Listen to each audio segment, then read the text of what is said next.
everyone, and welcome to the Directors Club podcast. I am your host, Jim Laskowski, excited for this episode, and especially today's guest. I promise this won't be a conversation full of stuff and nonsense, as Mrs. Gross might say.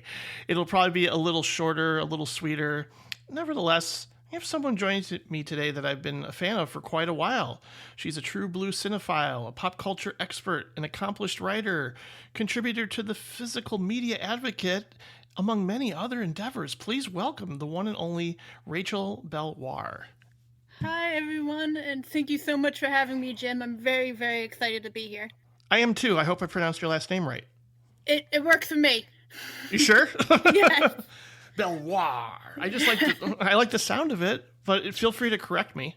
Yeah, it might be more Bellwoar, but okay, that's good.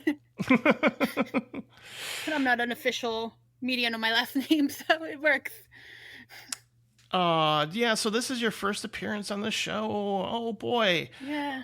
I've mainly known you through your writing, and our mutual friend Ryan Verrill, I believe. I'm sure we've crossed paths, and I know we probably initially became friends just because we had so many mutual cinephile friends and commentators and podcasters in common. So I'm sure, yeah, you know them all. And I think at one point, were you on the projection booth? Am I not mistaken? I have not been. I'm a fan, but I have not been on there. This is actually, okay. Yeah, this is my second podcast about a film. Yeah, this week has been busy. I got my first one earlier this week, and this is my second one. And so, yeah, it's been a crazy venture. It's something I always wanted to do, be on podcasts, but it is all of a sudden converging this week. Yay! That's so cool. I'm so happy for you because I can tell just by your writing that you know your stuff and you're passionate about the art form. And I might be even contributing to the Physical Media Advocate myself. I've been meaning to. Really? Yeah, we'll see if it all works out timing wise. Since, this summer it's just going to get wacky to where I'm like, I've even told subscribers here that I'll be going on a little bit of a summer vacation, but there might be bonus episodes or even guest contributors coming aboard to fill in here and there. So it won't be no podcasts at all for the next couple of months, but at least for me, I won't be as consistent. But it's okay. A lot of projects, a lot of things pop up, but I'm also going to be moving and hopefully taking care of some huge things. Yeah, it's a little stressful, but it's for the best, believe me, and I'm really looking forward to it. So this is your first appearance, like I said, and I'm just curious about your origin story when it comes to being the pop culture enthusiast and cinephile that you are. How did this all begin for you early on? I have always loved movies from as long as I can remember, and all my memories related to movies are connected to physical media, but it was VHS then. And I just remember always being exposed to classic movies, more so than kids' films that were marketed to me. I would watch, from a very young age, Humphrey Bogart films, Judy Garland films. That was what I loved. I remember going to school and trying to get people excited about Lauren Bacall, and nobody knew who I was talking about. But that was pretty typical for me. The big three were probably Rio Bravo, Key Largo, and Fiddler on the Roof. Those were the three VHS that I watched nonstop, and from there it's just continued. And yeah, it's just always been my favorite thing in the world, and I've gone back and forth with it, and it's just been very organic too. When DVDs started, my first DVD was an Audrey Hepburn film, was Sabrina, and from there I wanted to see other Audrey Hepburn films, and just everything grew, and it just was I didn't set out wanting to necessarily watch her films, but I always followed through on needing to see everybody's entire filmography. And then I found other great actors, and it just grew and grew, and I just always loved them.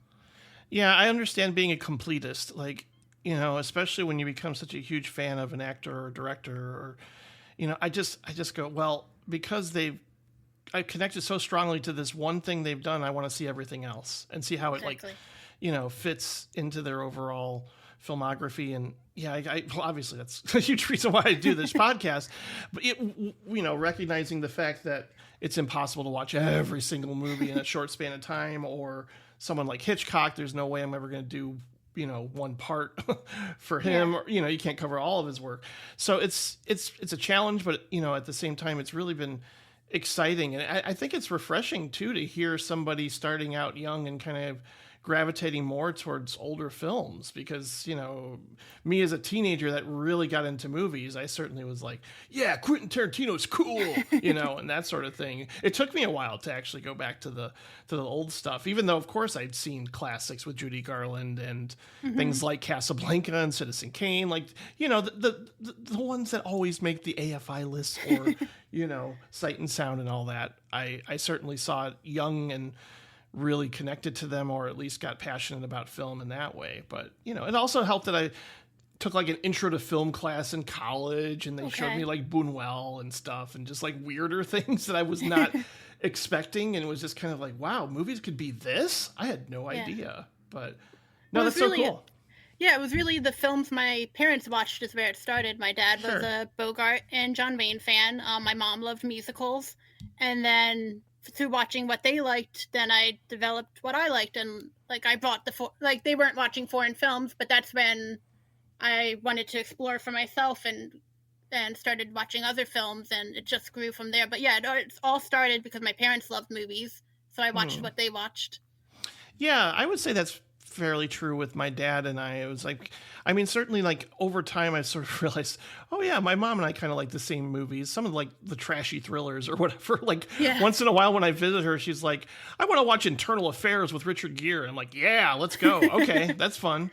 Good taste. Yeah, for sure. I think it makes sense. Like that's kind of how we start out, is like, oh, what are our parents into? And I mean, a couple of my favorite directors early on, it's very funny to think that both Quentin Tarantino and John Carpenter, pretty much at the time at least that I was first getting into film, cited Rio Bravo as their favorite movie.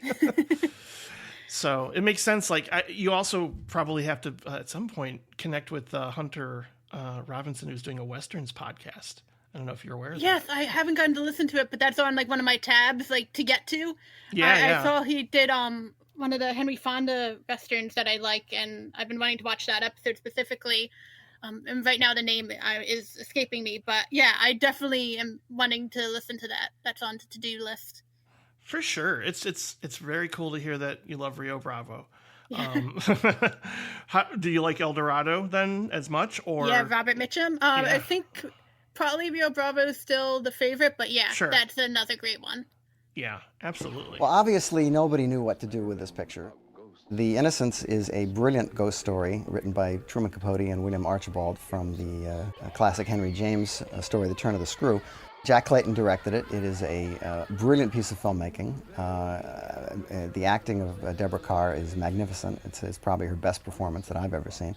It's a layered ghost story. It's chilling. It's hauntingly photographed by Freddie Francis, who invented the Francis filter, which was a way of vignetting the edges of the frame since they only discovered they were making the picture in CinemaScope just before they went into production.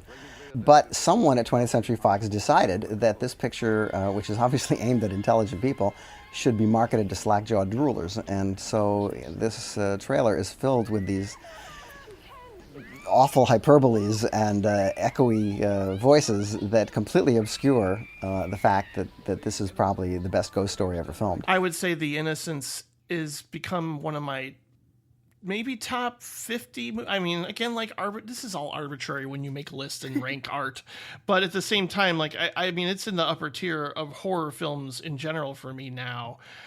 So of course, when you mentioned the director of this episode, Jack Clayton, I gravitated more towards that choice only because of The Innocents and not really being as familiar with his other work. Although I think once, I always get them confused between Imprint and Indicator, but whoever put out The Pumpkin Eater, I'm sure you might know. Indicator did. Yes, thank you. But yeah, Indicator put that out, and I immediately went, well, Jack Clayton directed and Harold Pinter wrote this? Yeah. Okay, well, this is an immediate must watch at some point. And so this sort of all just, it was perfect timing for this to happen. I'm just curious, though, what made you ultimately choose and be excited to talk about Jack Clayton for this episode? Like, just your general overall thoughts on him as a filmmaker. Well, The Innocents was definitely my first Jack Clayton film, too. And I remember I got the Criterion DVD, and I went in blind, and it completely blew me away. I mean, I love gothic horror overall. Give me a black and white gothic horror film any day. But what stuck out, that one, before The Innocents, I hadn't really... To me, Deborah Kerr was King and I, proper lady. I just had this impression of her that has completely exploded since, because I've now watched so many Deborah Kerr films, and her career, the choices she made, she picks the most interesting roles, and I love her now. But in The Innocents, like, I just had this impression of her, and I didn't know what she could do. And this film, her performance in it is amazing. I love the child actors in this movie. Pamela Franklin, to me, is one of the best child, if not the best child actresses of all time. And just everything about this movie, the darkness, the creepiness, the ambiguity behind everything, and the multiple interpretations. I like films that there isn't just one straight answer to what's going on. I love ghost films, and this definitely has ghosts. It just, like, if there was a checklist of what kind of horror film do I like, this would check everything. And now since then too, I've watched like House of Bly Manor on Netflix, and it made me search out other adaptations of Henry James's book, and it's just a great story, period. But what Jack Clayton does with it and the imagery in this movie is the best. I completely agree.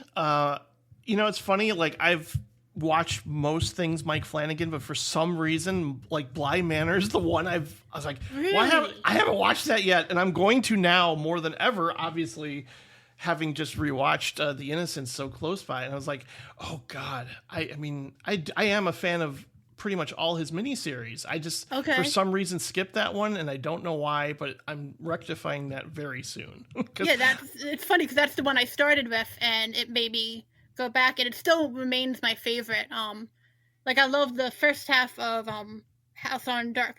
What's the first one that he did? It's House of Usher, and then there's the other one. Yeah, I'm getting them all mixed up. I know the movie version is The Haunting, but I can't think of what the Haunting of Hill in. House. Yes, I love the first half of that, and then when the second half focuses more on the mom, for some reason I didn't connect with it as much. But yeah, Bly Manor, I highly recommend that miniseries too. Okay, I'm officially going to watch that, because I want to see. You're right. Like, once you see one adaptation, you're curious how it's interpreted by other artists. So yeah, The Nightcomers is another one that's interesting, with Marlon Brando, and that one specifically focuses on the Peter Quint character.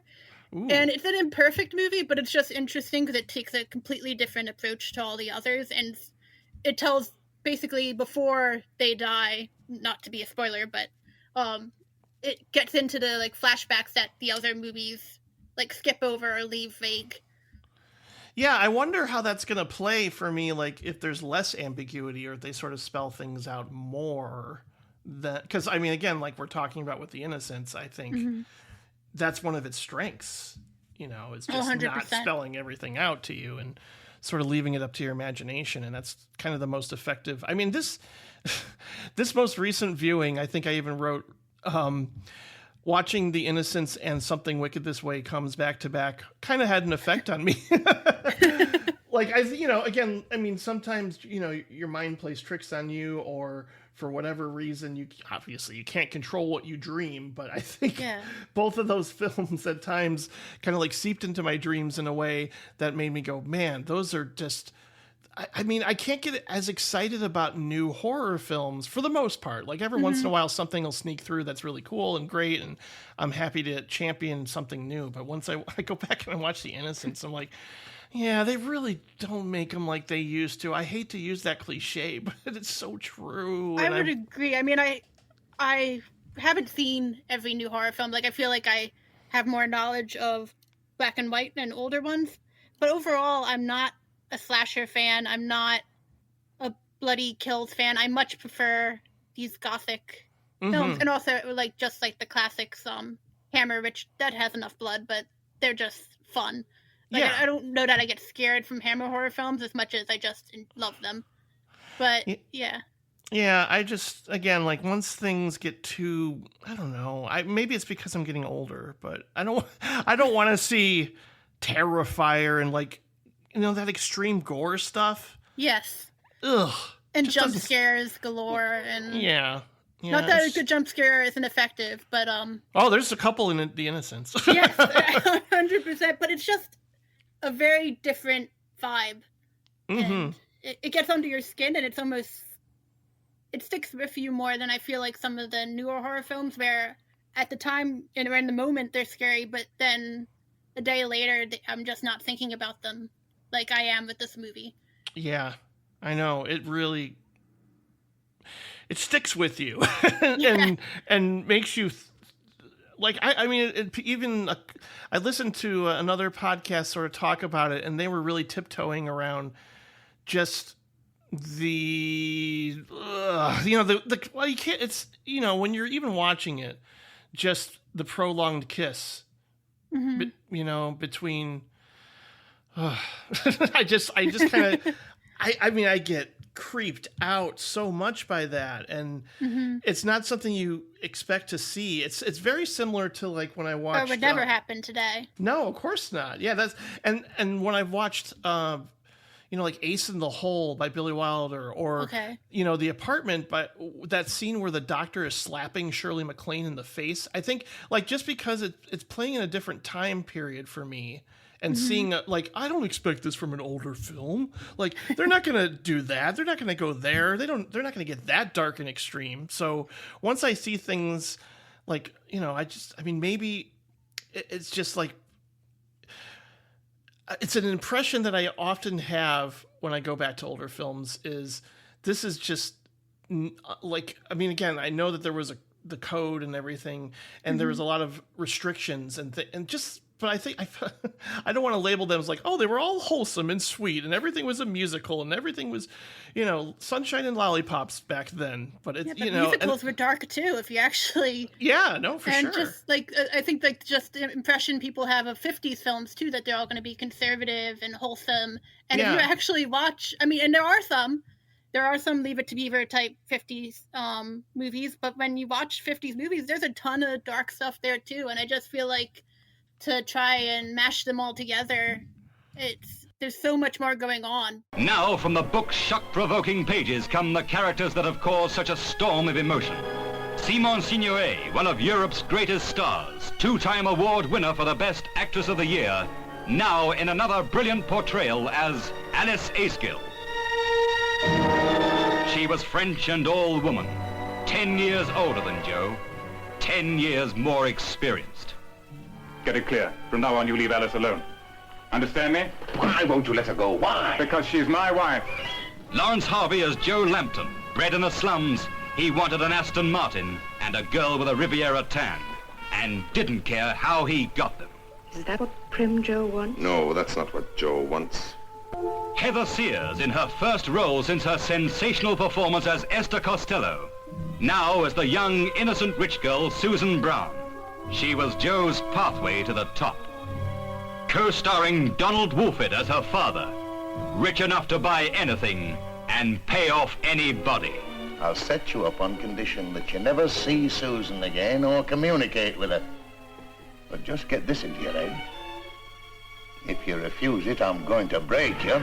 But I'd like to kind of go back to the beginning of his career, though. It's interesting. I like what the British Film Institute said about him, in that his films were always carefully crafted, but they contained moments of spontaneity and rawness. So, like, you're watching a movie and suddenly something jarring will happen. And I think I even messaged you after watching something like The Pumpkin Eater and just kind of going, well, geez, I mean, I was not expecting that to happen, or at least the approach that he has with the camera in certain moments. So, like, it's just, I think that's what I miss, is just that feeling of, let's just try this crazy idea and see if it works, even though it might feel out of place or unexpected. And I think that's what gets me excited about movies is like, oh, that was not expected. That was something that I was not primed for. And so when it happens, you're just kind of like, thank you. Like, that's exactly what I want. So... And they're so psychological as films, too. They're not straightforward. Especially Pumpkin Eater. That one was new to me. I hadn't seen that before watching it for this podcast. And just because it goes out of chronological order, too. And it just goes in so many directions that I wasn't expecting. And that it just was beautiful. And it just gets into these characters' heads. And it's not afraid to be real. And it's not afraid to be dark and creepy, because that's real life. And it can be all those things. And I just feel like he's not afraid to be honest. And in all his movies, there's a great honesty to how his characters behave and the emotions behind everything. And his camera work adds to the emotions. And it's just some of the most beautiful films. 100%. It's funny because I was thinking, this was way early on in the podcast when we sort of went out of our comfort zone and decided, like, let's just watch some Joseph Losey movies for an episode. And this was like when we were just like, we're just cool hipsters. We have no idea what we're talking about. We just want to talk about, Terry Gilliam or something. And just like, we had never, honestly, at that point in time, I think the only reason we sought out Joseph Losey is that a listener was like, have you seen a film called The Servant?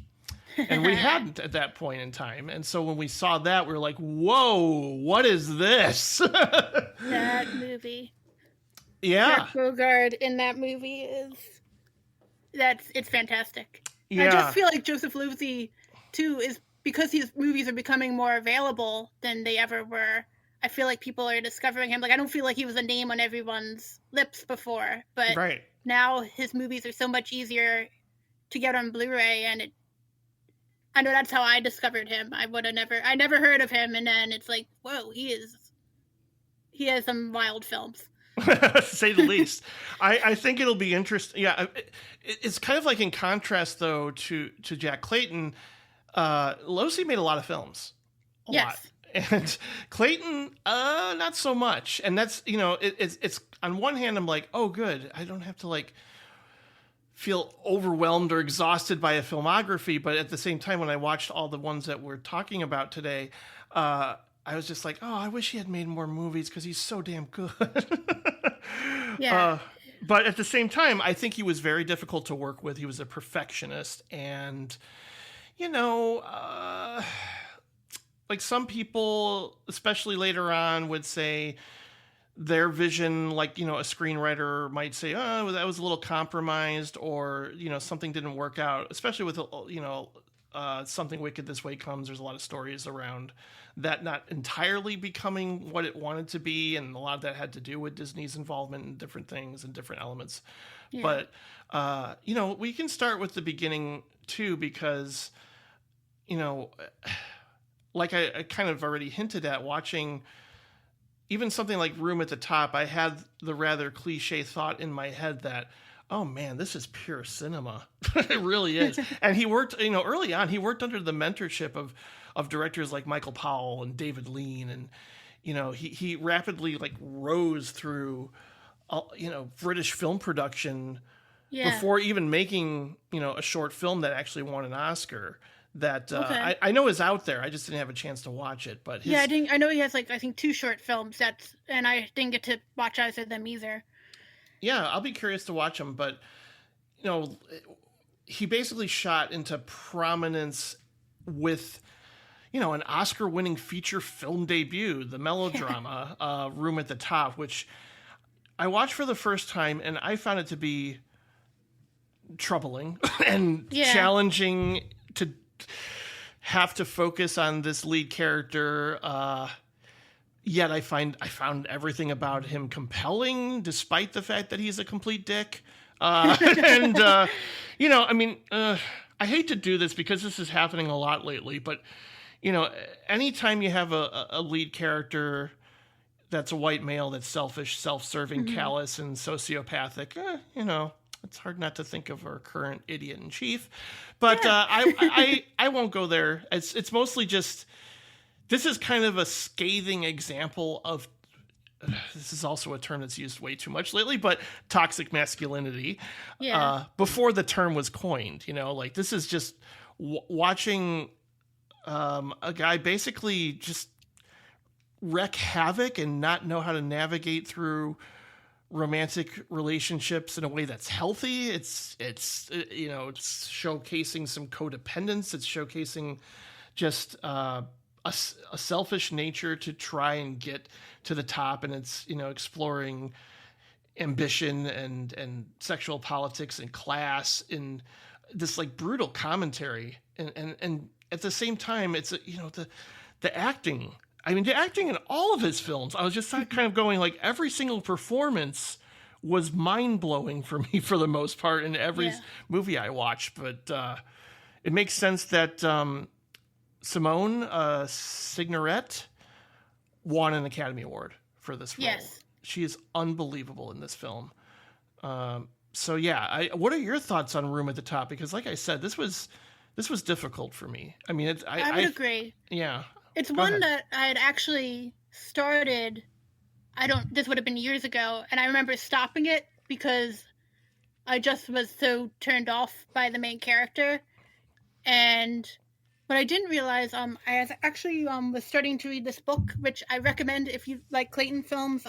It's by Neil Finyard, and he wrote this book for, not sure what publisher it is, but it's just called British Filmmakers Jack Clayton, and I didn't realize this film was really the first of the British New Wave, like the angry young men films, that it spawned what was the Albert Finney film that's so good? I know what you're talking about. Saturday Night something. And Sunday Mornings. Yes. Yeah.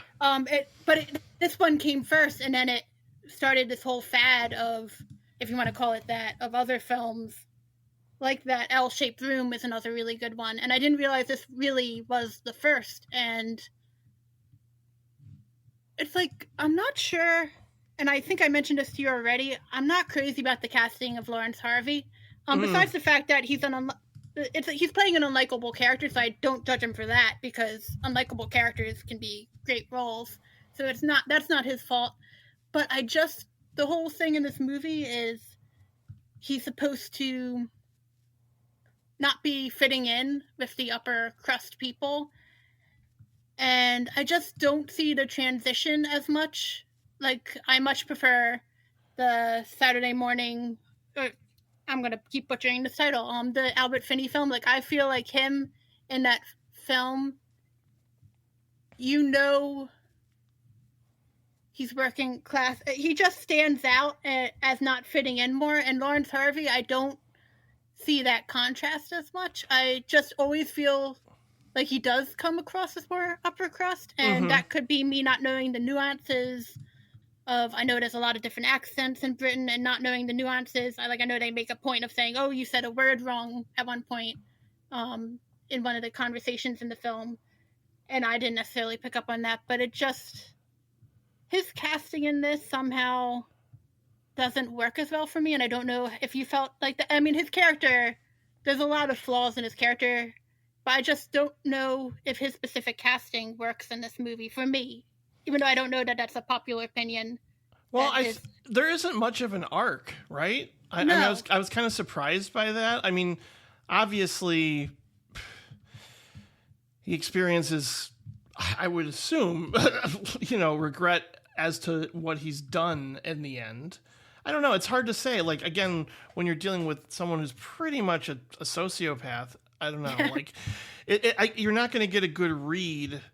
He might just be a little bit too stoic, or, it's funny how, in contrast to something like a movie where I completely bought, Matt Damon or a number of people who've adapted the work of Patricia Highsmith with Ripley, with the Ripley character. Okay. And Talented Mr. Ripley was a film that I was like, oh, I don't know about Matt Damon in this role, but that you see the nuance, you see him struggling, you see him kind of feeling moments of regret and loss as to, once he starts committing murders. You actually get to spend time with him experiencing that sort of dread and uncertainty as to, like, well, what have I done and what is this going to do to me and what's this going to do to the people around me? Whereas here, he's pretty consistent throughout the whole film, I'd say, up until the end, Yeah, it's like characters keep telling me that, oh, he doesn't fit in, or it's like people they keep having characters tell me this, but I don't see it in his performance. I just kind of feel like he always has that little bit of a posh attitude, and his clothing doesn't change. I just feel like he wouldn't stick out to me as, oh, he's out of place in this town, and they keep acting like he is, and I guess I don't get that across in his performance in this movie as much. I can see that, I mean, he was nominated, but I mean, to me, it's all about Simone, as Alice in this film, because I kind of I wasn't familiar with her. I mean, I'm sure she's been in work that maybe I've seen here and there, but I was just kind of like, wow, what a performance in this film that's sort of like overtaking any interest I have in Lawrence Harvey's character, because she's experiencing the emotional complexities, and you're seeing, just again that sort of codependence and unhealthy response to feeling overwhelming love for the wrong person, and how can you not feel for her throughout this movie? Yeah, I just thought her casting was interesting too, because they mentioned Neil Sinyard's book that it wasn't a role that was written for a French actress. Right. So it creates this more otherness around her character, besides the fact that they keep pointing out that she's older, which shouldn't matter, but they make that a big focus of it. But she's also French, and I just thought that was an interesting choice that they made. And it's not, I think they make one comment on the fact that they make it part of the story that, oh yes, we're not going to ignore the fact that she's French. She is. But it just was an interesting casting decision in terms of why her, because she's an excellent actress, but it didn't have to make her foreign specifically. It just adds to her not being this outside relationship he has away from his quote unquote friends or colleagues. Yeah. I'm curious to see Heather Sears in a movie called Look Back in Anger by John Osborne, because you have Alan Bates, and it's considered to be one of the earlier examples of the what do they call it? Angry young men. Yeah, angry young men, and also like the sort of the kitchen sink realism. Yes. Yeah, that too. So I'm gonna. That might be what I decide to watch tonight, because I'm very curious about that. And just to like compare and contrast and see other examples of a film like this, to see if it hits me even harder. I mean, when we lost Albert Finney, I did go back to that Saturday night and Sunday morning. I wish that one had a Blu-ray release, because I think that is so in need of a proper. I don't think even in Britain that, and I could be wrong about that, but I don't think there really is a proper Blu-ray of that film. And that one, I'd love to revisit that now, because I know that movie is all about him having a relationship with an older woman too. So it's not even just that he's angry; it has that same plot line, and I'd love to watch that again now. It's been too long. Yeah, same here. But I can definitely see having that reservation about fully embracing the film, because again, I don't know. I mean, Lawrence Harvey is obviously, he's charming the pants off of every woman at the beginning of the movie, and it's like every woman's turning like, "Ooh, look at Lawrence Harvey," and I understand, but at the same time, it's I don't get the nuance throughout, with his character, but yet I'm still finding everything else surrounding him so compelling, and just to see how far, how low is he going to sink, that sort of thing, Yeah. Well, it's a lot like A Place in the Sun, too. Oh, sure. Yeah. In the same storyline of guy gets torn between rich girl and poor girl, and except it just is opposite in who gets pregnant, and of course the outcomes are very different, but it's interesting that this movie came first and then that came later, and it's just constantly recycling these kind of storylines, but with different results. So, yeah. I guess that's what makes me want to compare and contrast other examples. Exactly. Yeah. But no, I mean, it's beautifully shot, as like the majority, I would say all of Jack Clayton films that I've seen. And I think, Freddie Francis shot this film, and it's, God, he's done some amazing work over the years. Yes. And we'll talk about another one right in just a minute again. But still, I think, once what happens to Susan, or not Susan, to Alice at the end of this film, it's hard not to be devastated. I think that ultimately when you see the devastating results of what he's done happen, and now it's again like that very final moment when Susan, after they've just gotten married, and notices that there's tears in his eyes. I just kind of go, oh man, that really hit me. And I think sometimes it's the Robert McKee sort of sentiment that if you really wow them in the end with a moment like that, you sort of carry that with you and sort of overlook like, yeah, maybe Lawrence Harvey wasn't the greatest choice. Like sometimes, again, like I often say this a lot in my writing, is that just strengths will overcome the weaknesses or the imperfections to the point of me just like going, yeah, I know it's there. I know this is a flaw, but because I was affected emotionally by something, that's kind of what I take away from it. Because more often than not, I don't remember plots or certain details. Sometimes it's just like, well, what did this make me feel? And I certainly felt like such animosity towards this guy for doing what he's doing, and seeing him, essentially abuse these women more or less, and I think just that experience alone is what carried me through the film. Like I was never bored. I was just more or less kind of like, yeah, I kind of want more from this lead actor and this lead character, but at the same time, there's just no denying the fact that it still impacted me in some way. So that's why it's that.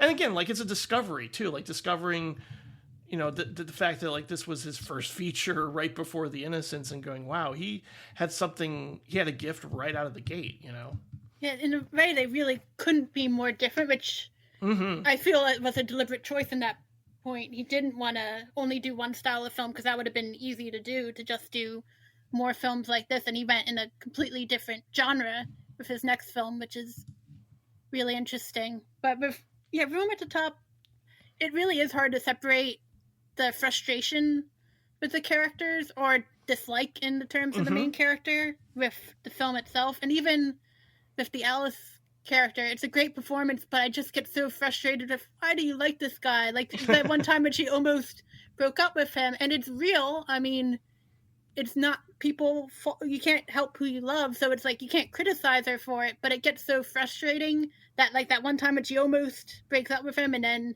takes him back, and it's just sometimes hard to move past that, even though that is real human relationships.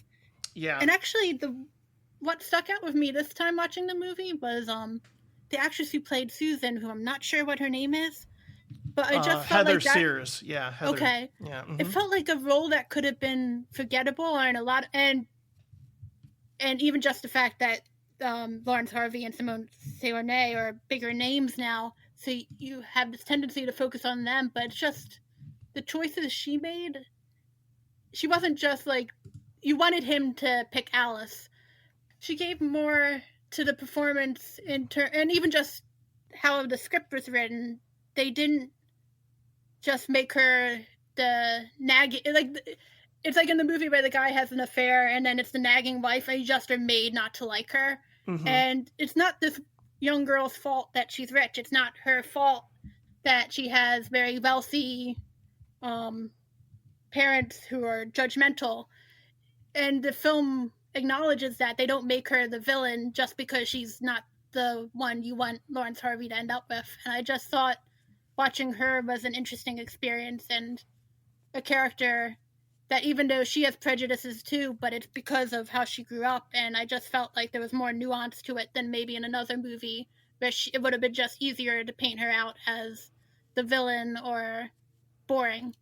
Yeah, that's exactly what I was thinking too. You know, again, there's layers to her character. You can't just like write her off, and I think that's was surprising to me too, is that you know, especially in this era. I mean, a white male filmmaker, you know, actually seems to care about the women that he's portraying here, and you know, and not just like putting them, you know, in a box. Mm-hmm. And we get to really experience just different layers of emotion that maybe, I don't want to say, you know, it's a deliberate choice to just kind of have Lawrence Harvey not be that, you know, and just kind of just be all about moving, you know, forward and moving up and trying to manipulate his way through things and kind of do it in a more subtle approach, whereas, you know, the women are very expressive at times, but you know, and at the same time, I don't think, Susan's character is always externalizing. You get to see a lot of, you know, what she's going through in her face, and I think that's really, again, like I often prefer the subtle approach, and I think she really embodies that well here. To where, again, like when I wasn't as familiar with her, I kind of went, well, what else has she done? And she's been in that Look Back in Anger movie too. So that's where I was like, okay, that's got to be interesting just to see her in a very similar sort of story, and an adaptation of that play. So I'm very curious to see how she, you know, plays in other films. And, you know, that's, again, like that's the thing about like going back to these old films too, is like you have such a wide range and a wealth of other films to explore. You know, there's things that I noticed in terms of the way he shoots films, and certainly like the split diopter effect, and, you know, just again his interest in class warfare and the sexual politics and dynamics between men and women certainly will come up again. But in between that, we have a film that we're already just saying the praises of at the very top here, and for good reason. But, you know, watching a number of his films, one of the things that stood out for me is that I don't know, I'm assuming probably in that book this is brought up, but wow, does he know how to work with child actors?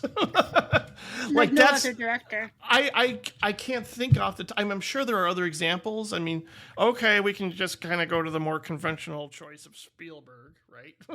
Yeah. But at the same time, like, God, but just consistently. Yeah, all-time performances from children throughout. A couple of films we're going to talk about. Because I feel like a lot of directors, they have that one film that they use, but he like sought out material and was not scared away from the whole philosophy of, you don't want to work with animals or children. And there are animals and children in so many of his films, including Room at the Top, the few scenes in the rubble with the kids, and they don't really have large speaking parts, but they're there in the background, and he just always has kids around. Yeah, and you know, I think that's a testament to, you know, just he's got to have patience, but I wonder, like, how do you get a performance like the one he gets from Miles and Flora, you know, Pamela Franklin and Martin Stevens in this movie? Like I've often said, like, I'm all for like creepy kid movies or kids, you know, even. Maybe this goes back to when my mom and I saw The Good Son in a movie theater with Macaulay Culkin being evil all of a sudden. I'm just like, whoa, I was not expecting that. And I don't think audiences were prepared to see little young Kevin McAllister from Home Alone be evil. No. So, yeah, I mean, going back to that, and then ever since then, I'm just like, I don't know, I kind of like movies where kids are being creepy. Maybe it's because sometimes I think they are. But no, this is the prime example. This is just everything, like you said, everything I want from a horror film is here. It actually scares me. It really gets under my skin. It upsets me. It's also at the same time one of the most beautiful looking movies I've ever seen. And every single performance is pitch perfect. I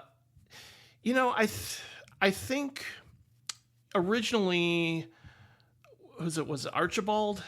His script sort of spelled things out and basically just said, like, the supernatural events are taking place and they are supernatural and that's it. Mm-hmm. So he brought on board the one and only Truman Capote, who has taken a break from writing In Cold Blood and sort of just polished the screenplay and added this level of ambiguity. Is this happening? Is she going crazy? You could sort of interpret it in many different ways, and that's the strength of this film. Yeah. And again, just, I'm watching this and kind of going, yes, okay, I'm very familiar with split diopter thanks to De Palma, and just, but like, is this one of the earliest examples of actually doing it? Or some of the dissolves and superimpositions here and some of the editing choices and just like some crossfades here and there that seem to like go on longer than you would expect them to be. Like, I think it's Flora's face stays on frame, for just, it seemed like a much longer time than you normally would get when you dissolve or fade into the next scene. Just like choices like that make it so groundbreaking and fascinating to go back to. Like, the moment it was over, I'm like, well, I just want to watch this again because there's so much to like take in and be in awe of. But we can certainly talk more about how we feel about what takes place overall and the ending and everything. But what are your just overall gushing general thoughts? Again, I know we sort of touched on this earlier too, but just feel free to go off on how great this movie is some more. Well, one thing that you were mentioning with the visuals that it made me think of was the fact that, to me, when you like say a horror film, this isn't what a horror film looks like to me. Like, if you just showed pictures, it just looks like an upstairs downstairs type situation, very proper.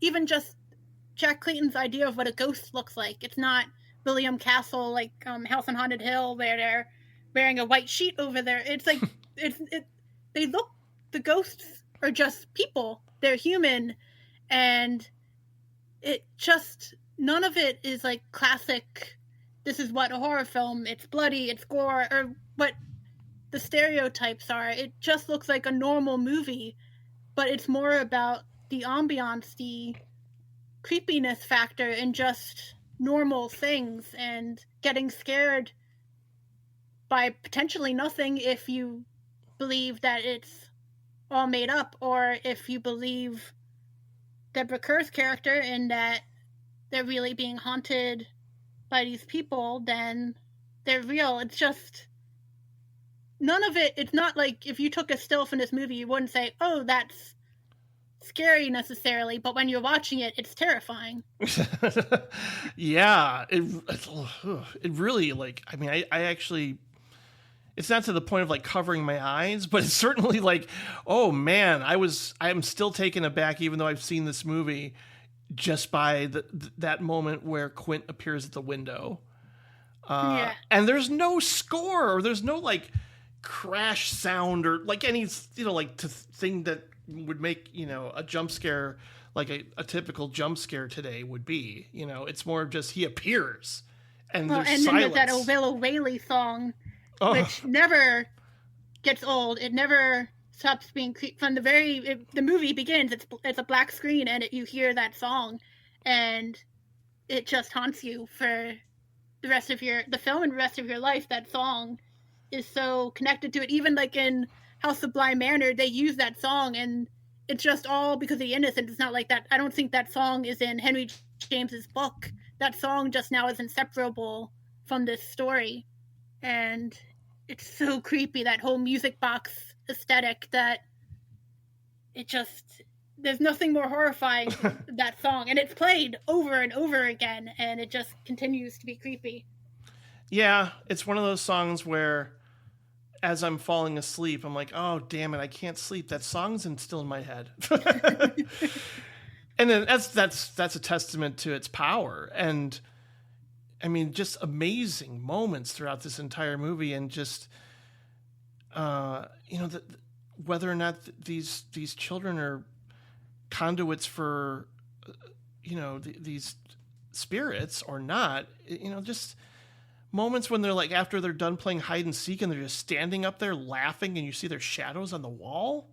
I'm just kind of like, oh my God, I just kind of really amazed by a lot of things that he does here that, I mean, again, was The Haunting before this? I mean, I'm sure it's not the only, wait, no, actually. I think it might be the same, or this was 1961, but The Haunting's 1960, so they're really close, I think, to each other. Wait, actually, a couple years later. It was a couple years later. It was 63. Okay. Well, geez, then I was I knew it about was to both say. 60s, but yeah, I wasn't sure which came first. Yeah. I mean, those are two movies right there that, can have a hell of a double feature because they're both amazing. Yeah. But then, I prefer this one, though. This one, and I think it's because, and I'm not saying I don't care about the characters in The Haunting, but I just cared about these kids so much and their relationship. Like, I just love that that Flora knows Miles is coming home, and she just says it so matter-of-factly, and there's no logical explanation for how she knows he's going to show up, but he does, and their whole sibling relationship in this movie is so interesting, because I think a lot of the focus, of course, is on Miles' relationship with the governess and how creepy that is, but in the background, just the connection they have is so cool. And this movie has one of the most disturbing endings of any, like, if you actually pay attention to that, and of course, but that they were willing to go there in the 60s. Like, I don't feel like people would think that a 60s, just by the stereotypes, that a 60s movie would go there in how this movie ends. That's exactly what I was trying to say earlier. I was not expecting movies to go there, like, from this era. When I went into this movie blind, and I never thought, no, the kid's going to be okay. Of course he's going to be okay. They aren't going to end with him being dead. Oh, wait, no, this movie, it's over now. It's just the biggest shocking ending, and they do it. They don't chicken out, I guess, which I mean, it's great. It would have been much better if he lived, but the movie wouldn't have been better. But of course, in real life, you would want that. But it's just so good that it's willing to go to that dark place. Yeah, and it's interesting to see that the editor Jim Clark was inspired by A Place in the Sun, with crafting like really interesting, like elaborate dissolves, like I talked about. And he sort of labeled them as like mini montages.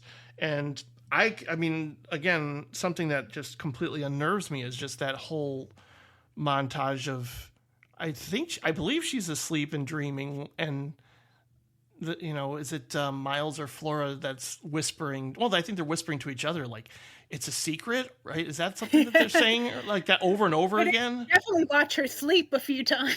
Yeah, that's for sure. Just the idea of like a kid watching you sleep is, I mean, it's so perfect. Like, I mean, it's like, I know it's like easy just like gush and make this an entire love fest. Yeah. Because there are people who are kind of like, I wouldn't say they're not as high up on it, or they just think of it as okay or something, but it's pretty much everything I mean that I find creepy and dread inducing, and just what does the ending mean? I mean, I can't say for sure, Well, I guess you could, in a sense, I don't feel this way, but you could call it a cop-out almost, in that you don't have to see any of the consequences. Like, what happens to Deborah Kerr's character after this? Like, when they find out that the child's dead, it's like, you don't have to deal with any of the aftermath, but you could call it a cop-out in terms of not having to write that story. But I think I don't know, I just love the ending, that it ends there, that it doesn't give you answers, which the whole movie is about, not giving you definitive answers onto what happened to this child, because essentially he's gets scared to death, and because he's so young, it's like, why would that happen? But that's essentially what happens and it's just so good. I am inclined to think that it's not that they're not literal ghosts in this movie. Mm-hmm. I mean, again, like, I don't want to just say, well, it's because Clayton kind of shoots them as real people, like you talked about, and that's certainly one of its strengths too. Is that it doesn't sort of cop to like just your typical like cliche ideas of what a ghost is. It really is just like a person appearing. Kind of like the twins do in The Shining or something. They just like kind of appear, and not like in a ghostly form. Although you could say that they're haunted by whatever's happened there. Like, I think the kids were damaged psychologically by possibly witnessing what Quint and the previous governess did. Yeah. I mean, I don't know how far it went, or it's hard to say, but I don't literally think that they're possessed by actual ghosts in the film. I mean, I think they're severely traumatized. Yeah. And I don't know if I have a definitive opinion on. It's like, you don't have to. No, it's like, but like sometimes you do like lean one way towards the other, and I just don't think I do know which way to go, because like logically, yes, there are no ghosts, but then you watch so many horror films where logic does not apply here. People, there are exorcisms. These things actually can happen, and it's like, it's always the people in the horror films that are dismissive of that that are in trouble, and so it's like, I just kind of like being in between with it. Sure. And this film allows that, and I think that's one of its strengths, that it never, even to the very last moment, there isn't that definitive ghost was real or ghost wasn't real. It just keeps to the very end not telling you what to think with that. Yeah, I think part of me is, and possibly to a fault in some cases with some films, is that because I studied psychology and I was going to be a therapist, somehow I end up psychoanalyzing characters or events in movies in a way that made me go, I wonder what happened to them in the past. Let me think and come up with an idea, because that's part of what you do is sit with people telling you things or showing you things, and you kind of have to. It's almost like you're a detective and you have to solve the mystery as to like, well, what happened? What in. That's just kind of where my mind goes, is like wanting to solve the mystery, but at the same time, I wholeheartedly embrace the idea that it's ambiguous and that we'll never know, and that's part of its, what makes it so special is not getting any answers and having it play out in your mind. And certainly, like, it's devastating. Again, I'll probably use that word every single film, but I mean, just poor Flora screaming, and that's kind of what the last thing we see with her. And then Miles dying at the end, and like, what is poor Deborah Kerr's character gonna go? I mean, what kind of therapy is she gonna have to go through? My God, after all that she's been through. I just find it interesting, and I don't know if I either just don't remember it or I focus more on it this time, but like the little glimpses we get into her backstory, and that this was her first job. She had no qualifications, and then she had her father was a pastor, and just those little, and then she gets the letter from her sister. It's like she had a life before this, and I think the movie is smart for not only giving us hints at that, but I secretly do want to know, like, what is her story, because it's what adds to the fact that you don't know whether to believe her or not, or how reliable a narrator is, because you don't know where she's coming from. And I think that's the film's genius, but it also, you want to pick at that, like, and make sense of it. And the fact that it never has, like you said, like, there's not that outsider character who comes in and says, or that this symbol of logic, whether it's a detective or somebody from the outside coming in to tell us we have to trust what she's saying, and we can't trust what Deborah Kerr's character is saying, because we don't know how stable she is, and her only job qualifications was she had an imagination, and that isn't really a job qualification for being a governess. No, that's a good point, and I think a lot of people do get kind of caught up in the idea of it. Again, more subtext than anything else, but hinting at sexual repression as being a theme here. Again, I think that's something that also plays a role in The Haunting, and I mean, I don't know. I mean, I know it's there. I just maybe it's because the child is involved that part of me is like, well, let's keep that out. But yeah, I kind of agree with that. Yeah, I don't know. It's like some people have that interpretation of it, and I just I don't necessarily see that really. Yeah, and I think that's like, and not because sometimes it is, but like anytime it's a period drama too, it's easy to throw that in there that they're just repressed. They're wearing corsets. It's repressed. And that is a reading. It was the times, but I just think there are more interesting avenues to focus on in this movie. Like that wouldn't be the first place I went. Yeah, that's exactly how I feel, and I will never not be like moved by this movie. And it's one of those that when it ends, even though it's so depressing, I kind of go, I'm so grateful that movies like this exist, and that I get to see them, and they're always going to be there, Yeah. And it's like a movie that I'd be more than happy to watch every October and hopefully see on the big screen. That would be so amazing. That would be very cool. It's the most beautiful black and white too. Like I don't know, well, they filmed on film, so that's the big difference. Yeah. But just black and white looks so much crisper and better in these movies. God, I thought you'd be different. I thought you'd be a very different woman, miss. I thought you'd be very different from the woman you are. I'm sorry. Oh, are you? Yes, you look sorry. You've got such wonderful children. Oh, they're wonderful, wonderful. I think you're wonderful, too. You must be a lovely woman. You must be such a lovely woman. I think women are the only ones. I think they're the only ones. I can see your grace and sweetness just sitting there. What does your husband think of you? Does he find you attractive? Hey, I've been thinking. Do you think your husband would find me desirable?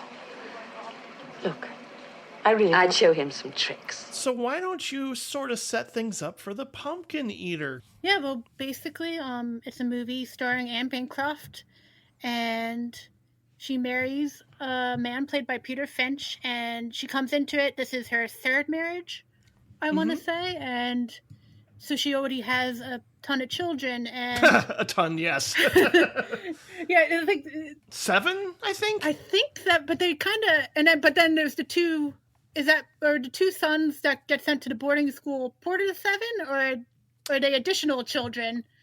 I can't recall. There's so many kids. Because like they have the family photos, but then I don't think the two sons that get sent away are in the photos always. So it's like she has an undetermined number of children, and so she's in this marriage, and it's all told out of chronological order.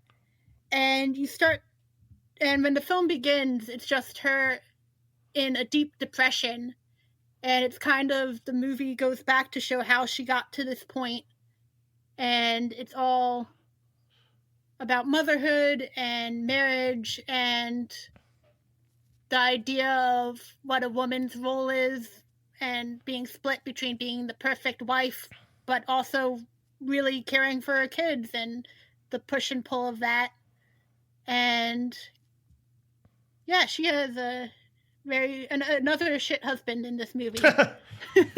No kidding. And it's funny when I think of, watching a movie like this, I strongly associate Anne Bancroft with The Graduate, and I strongly associate Peter Finch with Network. Okay. So it's fascinating to me to go back and watch movies where I'm like, oh, wow, they had such range and they were so gifted. I mean, I knew that obviously watching the other films that they've made and the ones that they're known for, but just, again, the acting on display here is just unreal. It really is. It really is. And again, like I was at first going like, what's the deal with the title? But then you read the nursery rhyme. It makes perfect sense, right? It does. It is an interesting title because, I mean, it is the name of the book, so they didn't, like, change the title. The book that it's based on is called The Pumpkin Eater. But it is interesting because they don't really... I think they, at one point, have the kids sing the nursery rhyme in the background, but they don't really, like... There's not that scene where they title drop the movie or they really make a point of it. It's just there, and then you kind of have to, like, oh, yeah, that's what this movie's called. It doesn't get called up a lot in the movie. Yeah, I was a little disappointed that nobody went up to her and went like, "You sure are a pumpkin eater." Exactly. Oh well, that's okay. But again, like, yeah, you have a script by Harold Pinter, and boys, there's some scathing dialogue in a way that makes you think of, like, I thought of John Cassavetes. I thought of, like, just the rawness at times of portraying marriage as being like a prison for her, and again, keeping her in a shell, much like the nursery rhyme. And, I mean, it's, again, hard to watch, but wow. Once you have, I mean, it's just, I was kind of surprised because he's third build, and I'm like, well, when's James Mason showing up? I love him. Yeah, he comes up very late. Like an hour in, I think. I was like, oh my God, there he is. And it's not a glamorous role at all. I mean, he's another slimy character in this, and it comes in so late. Yeah, it's a very interesting role for him because especially you keep looking for him, or you don't because you get distracted, but just you forget that he still has to show up. And yeah, it's just and a young Maggie Smith, right?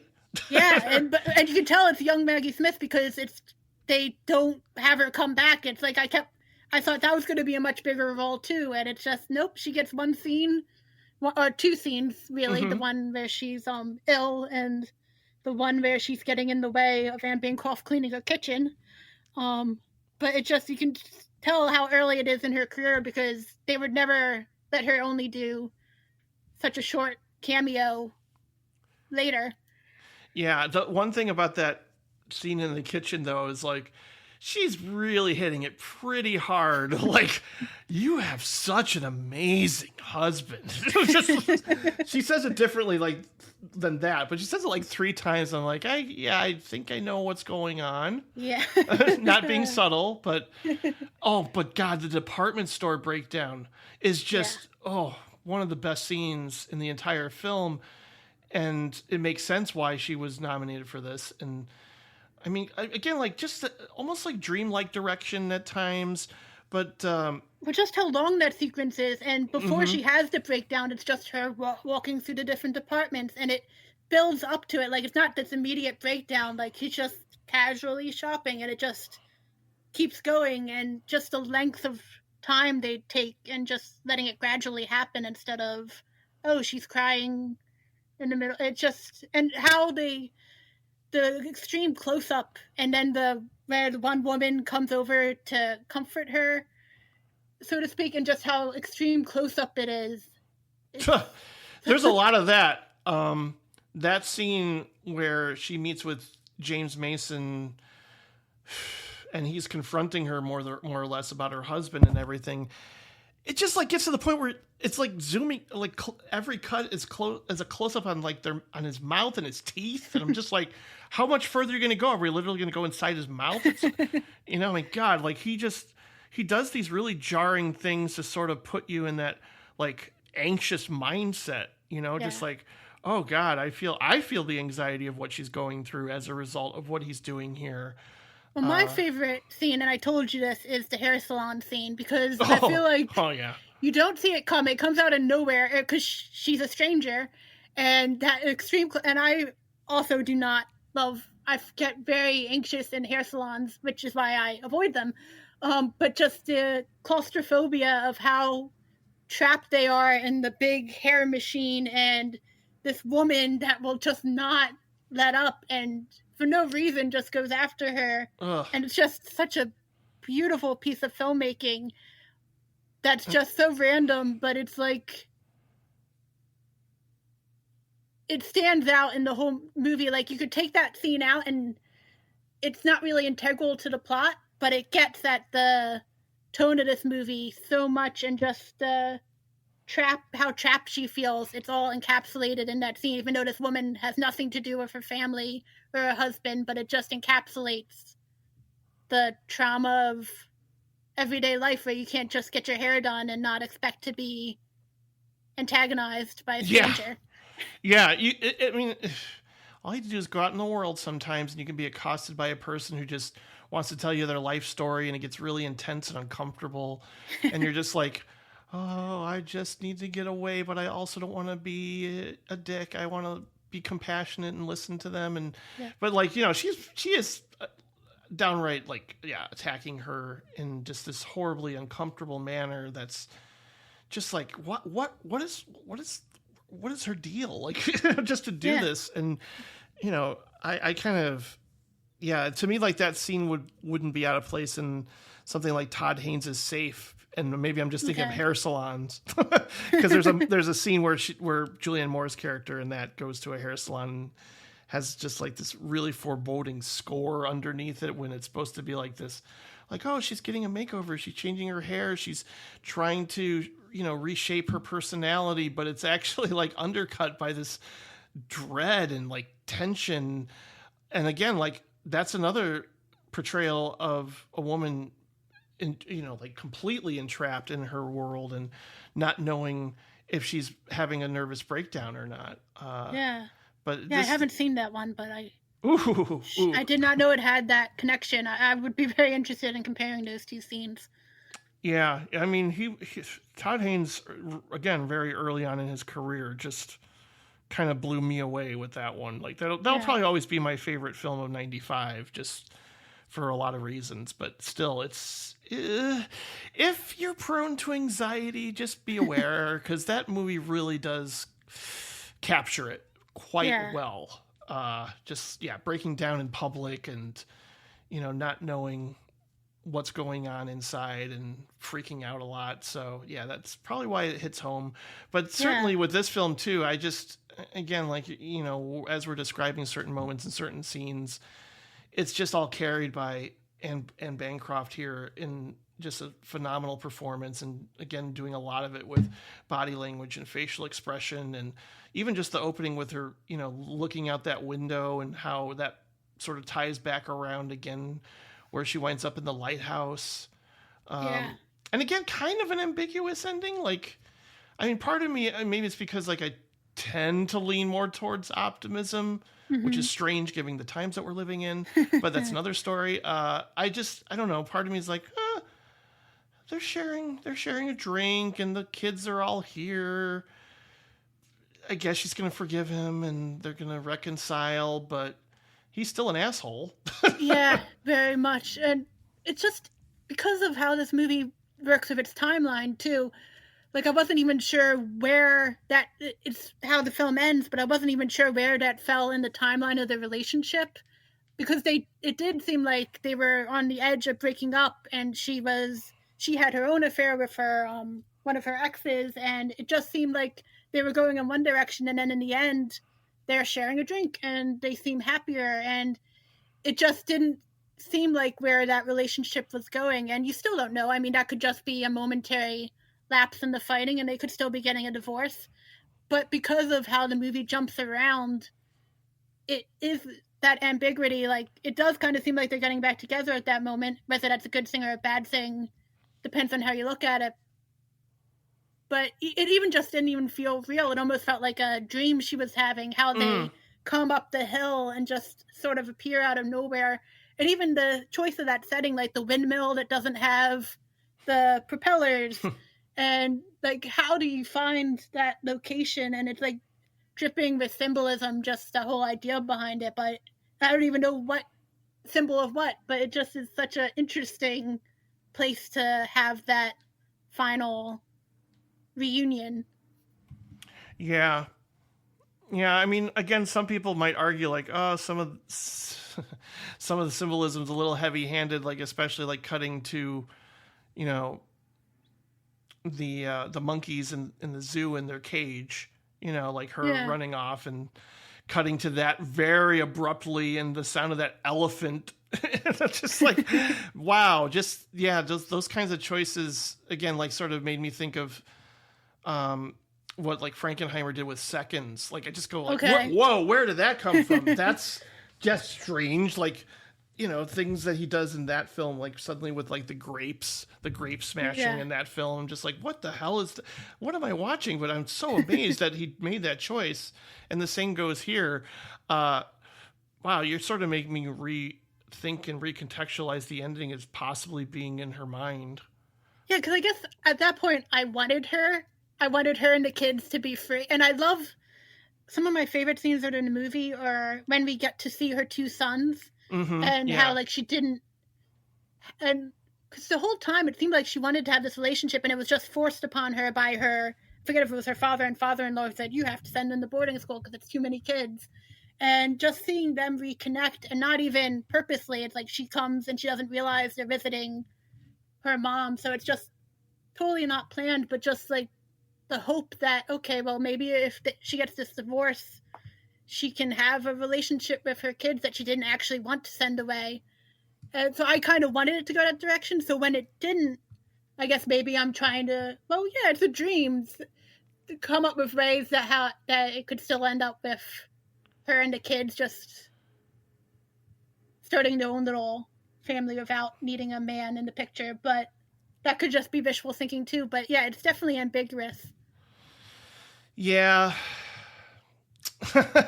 Again, ambiguity, like I can see being frustrating for some people, but in this case, it doesn't, you know, you could go either way. Like, you know, you can certainly have that interpretation that it's not, you know, she's not going to get a happy ending. Yeah. But. And what even is a happy ending? Yeah, exactly. Her getting them actually talking and fixing and working on the relationship, or is the happy ending them cutting ties? Yeah, I don't even know what that is. Yeah, so true. And like I messaged to you, I was just really taken aback by their confrontation, their fight, and the way that was filmed. Yeah. I forgot. I know it's an extra on that Blu-ray, but it might have been the cinematographer, the editor, who's talking about like how they just like, you know, went practically in her face and and ended up with bruises. Yeah, I think. Yeah. I know which one you're talking about. I'm not sure which one it was, but yeah, that Indicator Blu-ray is really great. I know, I wanted more. That's a good sign of extras when you're just like, oh, I wish there were more of these because I love hearing. I'd love to know more about the costumes, like that opening image of her staring out the window with the huge hat. And I'd love to know more about if she had any input, if Anne Bancroft had any input into that, or where they got that particular look from, because it's just so memorable. But I just love this movie. Me too. It's another I can't wait to revisit again. And boy, oh boy, part of me wants to do a screenwriters club episode on Harold Pinter, but then I might have to go to therapy like right away because God, he likes to happy, pure, simple, straightforward movies. I don't think that's his style. Well, that's a nice transition because guess who's in our next film? Our Mother's House. Derek Bogard. Yay! Wow.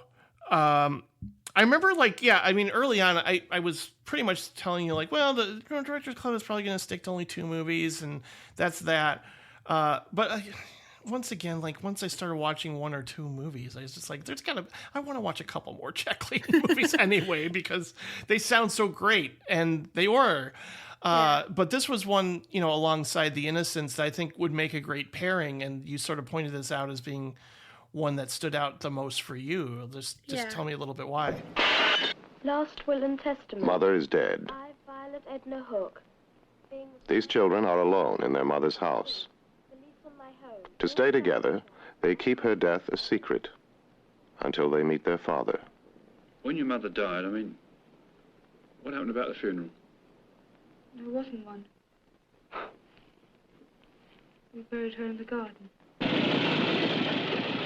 The children are alone, caught between innocence and evil. You were vulgar, weren't you? No, no, no, no, no, no! Harlots! Have you all gone mad? Mother is dead. You're cold, Mother. Father is alive. Here's a couple of jelly babies.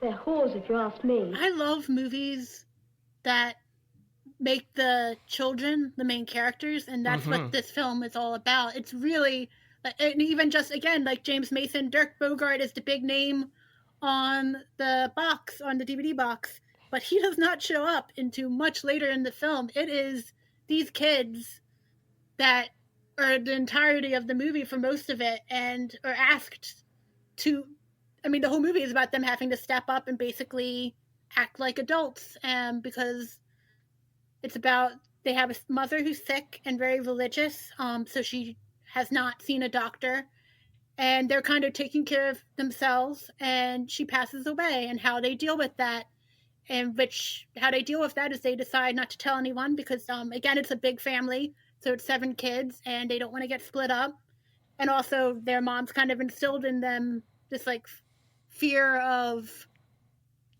telling people and being private with it, so they're going to try to fend for themselves, basically, and it's how they do that. And it's, again, because Jack Clayton is so good with child actors that this movie works, because literally every single child, and there are some very young kids in this film, gives an amazing performance, and you know who each of these kids is. They're not all just playing one generic kid. They all have their own personality, and you remember them, and they all stand out. Even the youngest isn't just the baby in the corner. They have a personality too, and it's just so good. And when it works, but it had to have been such a huge gamble to think that this movie would be as effective and powerful as it is. And it's all down to casting, and it's an impeccable cast. Ladies and gentlemen, Pamela Franklin. Wow. Which apparently she wasn't even supposed to be in this movie. It was originally going to be Jenny Agutter. Oh, wow. That would have been great, too, because I love her. But it didn't work out, so they got Pamela Franklin, who I guess was considered, because she's not the oldest sister in the movie, but I guess she was considered a little too old to play, I guess, their second oldest. But it's fine. It doesn't matter how old she is. She is amazing in this movie. Have you seen I Stand Counting? Yes, I have. The Fun City Edition Blu-ray. Woo! Yeah. Oh, man, what a movie. Wow. That's another one of those where I'm just like, God, how did this get made? And I'm just amazed by that.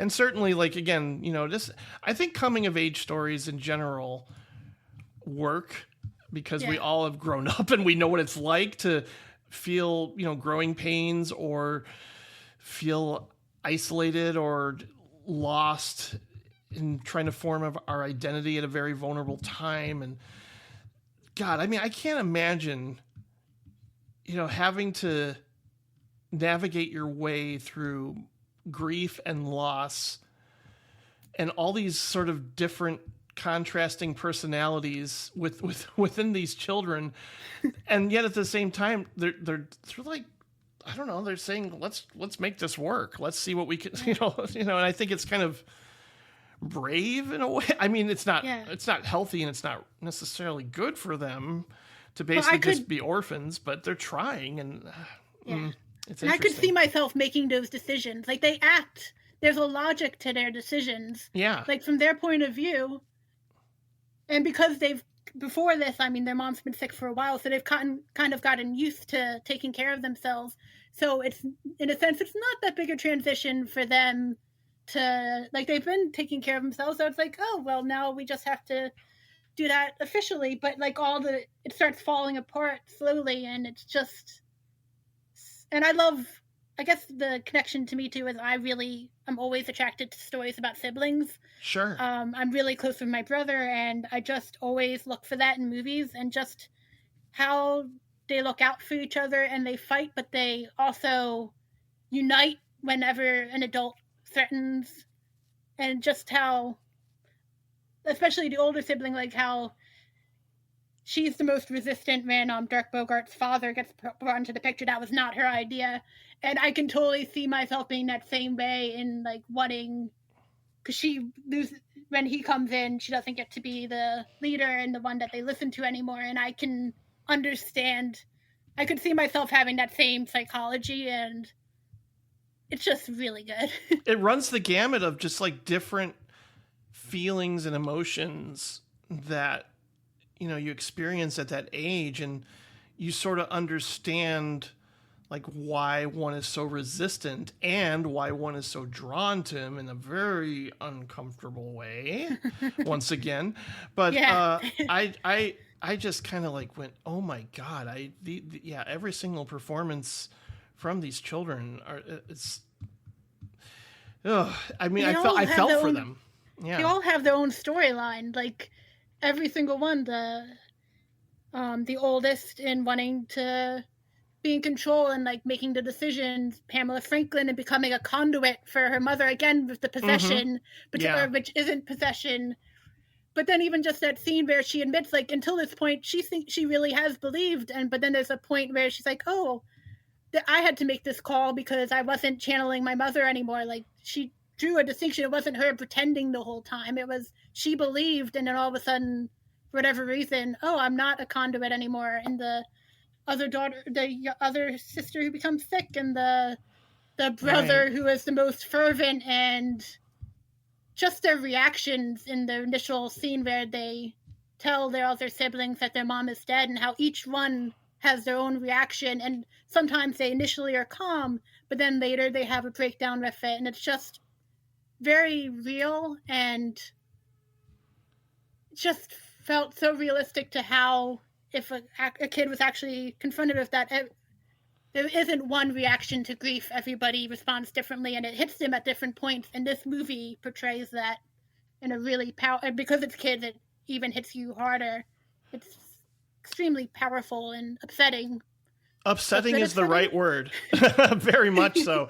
Upsetting, and yet kind of lyrical at times. And you're talking about that, you know, the scene of like them sort of gathered and trying to channel their mother's spirit, and like creating this little safe haven that ends up getting, you know, destroyed by the father. And I don't know, like it's, why do you think this film is so, like, I don't know, underseen and kind of buried? Because it really didn't connect with audiences at the time. Maybe they just didn't understand the tone of it, you know, and it's... Well, I think they didn't know who to market it to. Yeah. Because it has a lot of kids, but like people who know Mark Lester from Oliver aren't going to go into this one. It's a very different tone. No kidding. Yeah, that's a good point. I mean, Pamela Franklin, I mean, she did The Innocent, so she isn't associated, I don't think of such much the lighter child fare, but it just, I don't know. I wish this movie had a bigger, even today, I don't feel like people know about this movie. It's kind of buried, and it's so good, and I wish more people did know about it. Yeah, it's kind of about like just like these dark corners of this insular world that they've built together, and yet you understand why they feel so strongly about this world that they live in, and why they want to hold on to it, and why walking away from it is so heartbreaking in the end, yet they're still together. So it's a little bit of a bittersweet ending, even though it's tragic. And it's like, it's got again, when a movie like captures so many different feelings in such a short span of time, it is kind of an overwhelming experience in the right way, you know. I mean, and certainly what happens to Dirk Bogarde, I'm just like, I don't want to say I'm like, yeah, but still, it's you know. But it's very like The Innocents, in just like that major death all of a sudden that is like, oh, that happened, and he's not waking up, and just the except this one deals with the aftermath more, in that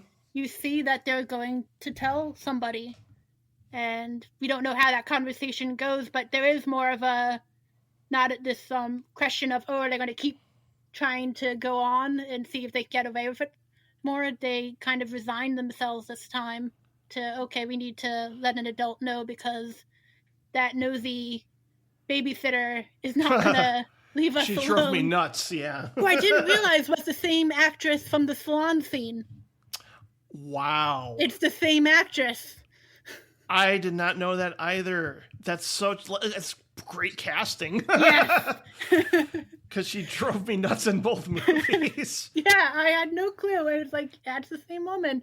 And she's fantastic. It's like, she's so, you want her to leave. You're on the side of the kids, but it's just, and this is a movie, like, I could see some people, it's like one of those films, like I saw Tears to Endearment, and it's a great movie, but I will never watch it again because it's too upsetting. Yes. I could see this being that kind of movie for some people, but I, like, have a dark, cynical mind, and I also just, to me, this movie, it's terribly upsetting, but it's like, I want to keep watching it. I want to be in that world, even though it's upsetting, but I could see some people, it could be a one-and-done movie for some people who think it's great, but it's just too hard to return to, but I adore it.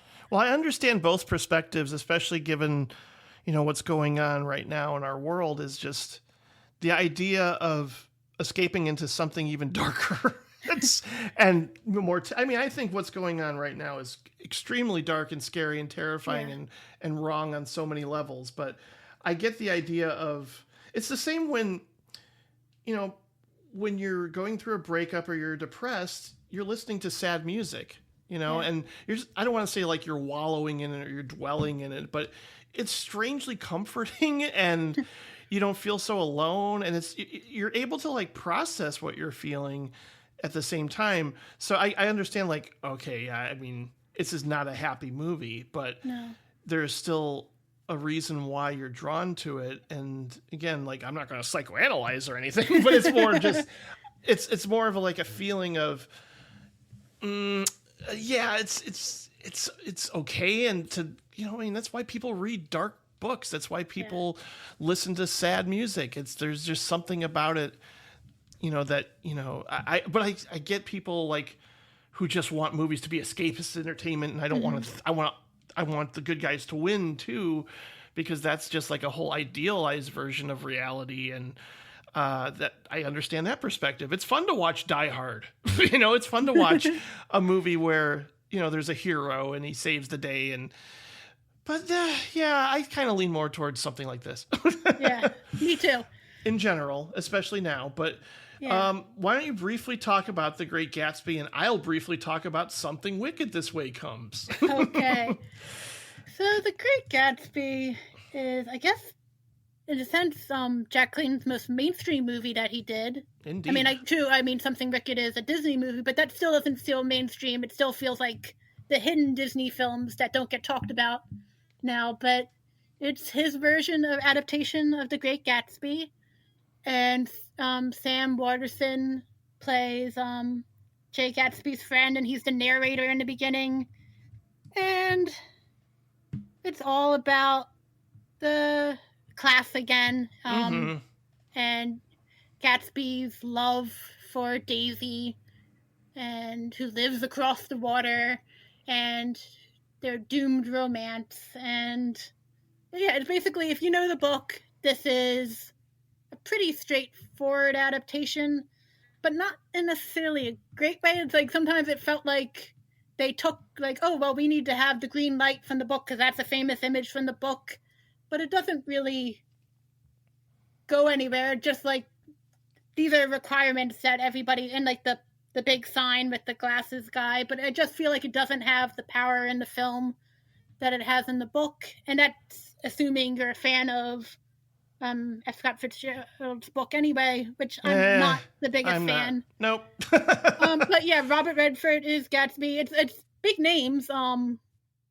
It's Mia Farrow plays Daisy, and it's the first film by Jack Clayton that doesn't really have kids in it, and I think that's a sign that it doesn't work. I mean, other than Daisy's daughter, but she's not in it much. Yeah, it's not that great, especially the beginning. Like, I was glad when they stopped having Nick be Sam Waterston's character do so much voiceover, because that was extremely grating. Finally, like in the second half, they kind of dropped that, and I didn't miss it because I find him a boring character anyway. And here, it's not the most exciting adaptation.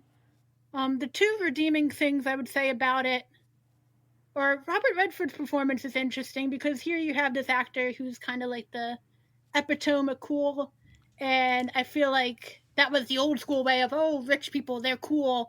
But Gatsby is not cool in this movie. Like, he's awkward. Like, he's what we know rich people, or I'm not making general terms, but the rich people who are in the news right now are like this awkwardness and this uncomfortableness and this constant self-doubt that he faces. Like, I feel like, given how cool Redford is, he does not play this character cool. So I think that is kind of an interesting performance. And in terms of the innocence, one comparison I found was Jay Gatsby's death scene in this movie. Just like in The Innocents, it's that same bird sounds. It's like silent. Oh. And all you hear is like this real focus on nature.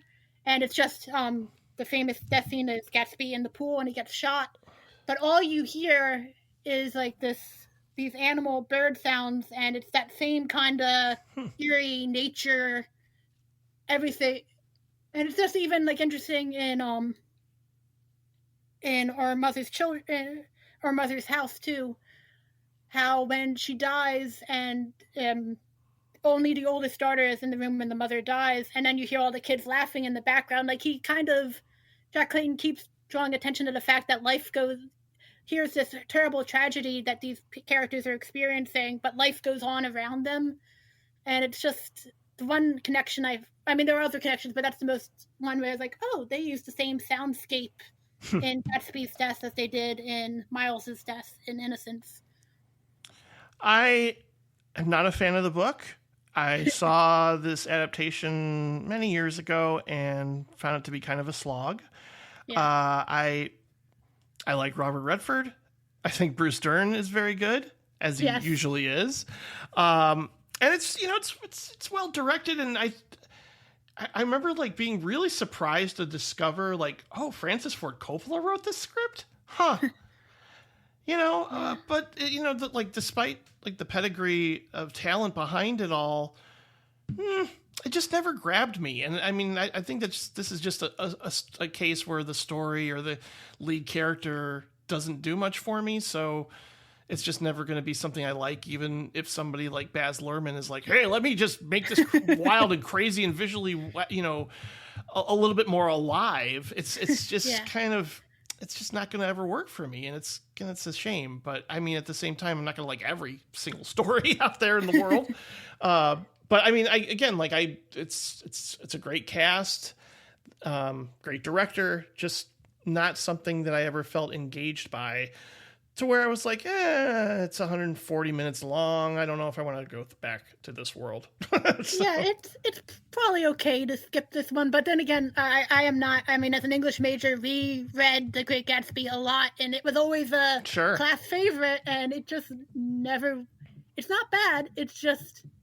And it's good, but that's like as excited as I can get about it. It just doesn't. It's never been a story that's completely resonated with me. And this is again not a bad movie, but just kind of is. It exists.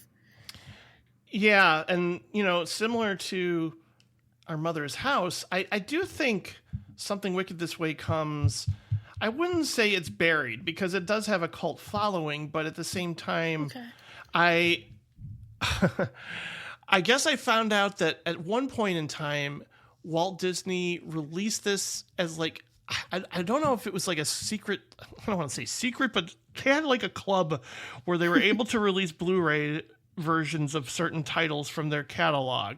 And I gotta find out more information on this from my two film critic buddies who said like, oh yeah, I actually have a copy of this on Blu-ray. And I'm like, What? How did I didn't even know that existed? And they said it was like an exclusive that they released through some sort of club, and I don't even understand what Disney for you.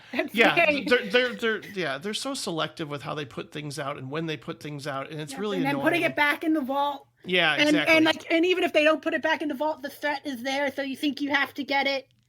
Yeah, it's very Disney.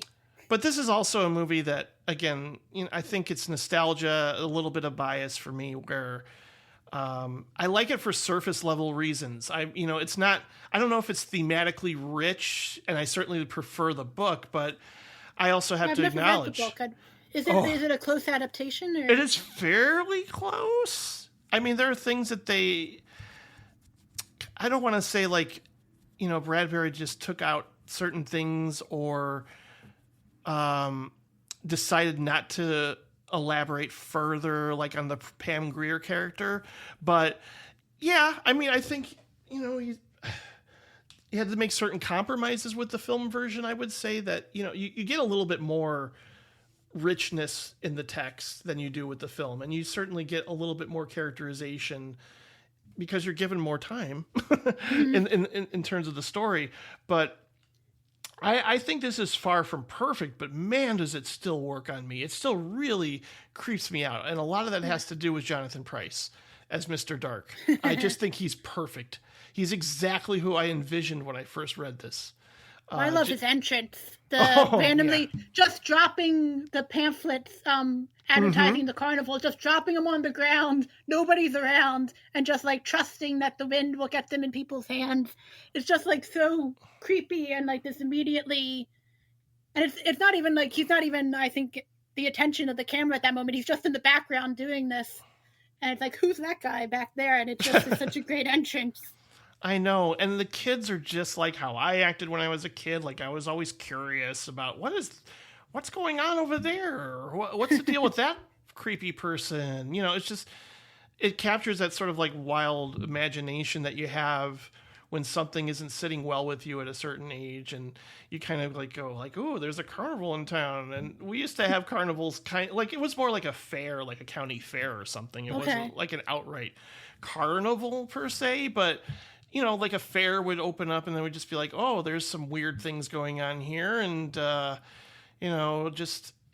was just always something, I don't know. Like I always found, I know I could leave at any time, but I found them eerie and claustrophobic. Certainly certain roller coasters, I would just go like, oh God, I'm trapped here for this short period of time. It's freaking me out, but I'm still loving it. And that's kind of how I feel about horror movies, right? That's why we always describe them as a roller coaster. But yeah, I mean, there's some dated effects, but there's things about this adaptation that still really work well for me, including the tarantulas. Oh God. Yeah. But again, I think the ending is a bit of a whiff. I think it's stronger in the book, and I don't know if it was a matter of the production itself running into issues. I'm pretty sure it was, but it's just, the mirror sequence could have been a lot stronger. I still think it's really creepy what happens to him in the end, Mr. Dark, especially on that carousel. It's memorable imagery throughout this entire film, I would say. But maybe it's, I don't want to say like, oh yeah, I guess I still kind of like the Goonies or movies from this era where just a bunch of kids are getting together and going on an adventure, because I relate to that at that point in time in my life. And so reading this book and seeing this movie just clicked with me. And so I still carry that feeling around even when I watch it as an adult. But I love Jason Robards as like the local librarian and the father in this. And again, like I wish Pam Grier was given way more to do. They give the character a name, the Dust Witch, but like there's no origin, like there's no explanation of her character. And she gives it a ton of like atmosphere, ambient. Like her performance is good, but it just, because there's no like backstory to the character, it just kind of goes nowhere. It's a movie where I love the pieces, and it's like I wanted like the TV miniseries like that we could unpack all these characters. Oh, that's what we need, Mike Flanagan. If you're listening to this. Adapt this book, you'd love. I mean, he's probably too busy adapting Stephen King Because, man, I just think that's all he's going to do for a while now, maybe. We'll see. True. But, I mean, fine by me. I really have zero qualms with Mike Flanagan right at this point in time. But, you know, it's not perfect, and I acknowledge that. There's things that I wish were stronger, but, you know, there's just moments, really, that affect me. I mean, just him confronting... you know, Mr. Dark confronting Jason Robards in the library and all that happening. Oh, that is truly scary. Or, like, it just... Because it is such a believable thing, like, that he is so afraid of getting older in that movie, and just, like, that... It's a real temptation. Like, it's not just the film saying, oh, this is tempting. Like, you can understand why he would want to go back in time and be younger, and it's like, that scene with him pulling the pages out of the book is truly... And actually, I think everything with the storyline with Jason Robards and the father-son relationship in this movie, especially, it's one of the only healthy father-son relationships. And it's got a lot of dark past, but they unpack it. And I find that relationship in this movie, especially compared to other Jack Clayton father-son relationships, it's just... Yeah, it's less toxic. You're right. And I'm curious, like, since this was, I know he had, which I couldn't find that one, the movie, the Memento Mori, which I think was like one of the theatrical, like, TV episode type movies. That's the only one of his features I couldn't find. It was somehow like one of those Playhouse kind of TV shows that he had a movie with Maggie Smith. That's the only one I couldn't find. But this is essentially his last feature film, that would have had theatrical release, and I was wondering if later in life, because I know I don't think knew who his father was, and now it's a more forgiving portrayal of a father, and I wonder if he was at a different place in how he felt about his own dad, which I know you can't always say, not everything's autobiographical, but it just, like, he's been very negative about dads, and then all of a sudden he gives this one a chance, and I think it's interesting. Yeah, I wonder. I'm assuming obviously he had chose to adapt this just because the source material spoke to him in some way. Yeah, I mean, you would think so. So was I'm trying to think of what's the last? There's one more, right? And I haven't seen it. Memento Mori. Yeah, I couldn't find it. I tried to find, and it just was like in like one of those like Playhouse TV shows that they had where like they do like. It's like kind of a TV episode, but they call it a movie.